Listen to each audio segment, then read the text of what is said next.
North and South Korea have agreed to resume operations at their troubled joint industrial park after a series of talks on the fate of the rivals' last symbol of economic cooperation. A joint statement said on Wednesday that the two countries had agreed to cooperate to restart Kaesong Industrial Zone and prevent another shutdown. It did not give a date. The 5-point agreement that came out of a seventh round of talks committed both sides to making active efforts to resuming normal operations as soon as possible after inspecting the shuttered plants. A joint committee will be set up to discuss compensation for economic losses suffered as a result of the complex's closure, according to a copy of the accord released to reporters. The agreement will help lower tensions ahead of the launch of joint South Korea-US military exercises on Monday, which the North had warned could bring the divided peninsula to the brink of war. In April, the North pulled its 53,000 workers out of the park at the height of nuclear tensions between the two sides,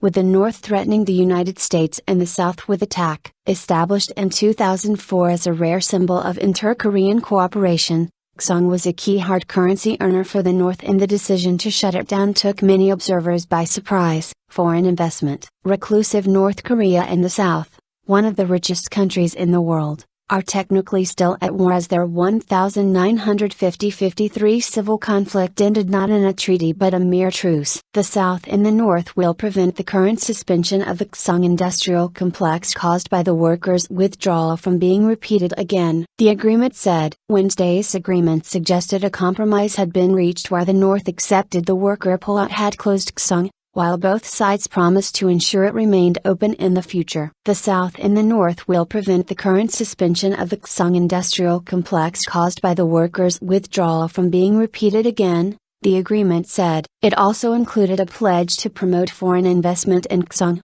a key South Korean demand. The North had proposed the latest round of talks last week, just hours after Seoul announced it was going to start compensation payments totaling $250 million to businesses impacted by Kaesong's closure. The payout move was widely seen as the first step towards a permanent withdrawal from the zone. Wednesday's accord was immediately welcomed by the South Korean company owners who had complained that both Seoul and Pyongyang were using their livelihoods as a political football. We will do our best to help the Kaesong Industrial Park boost its international competitiveness and become a globally viable place for investment, the association representing the owners said in a statement.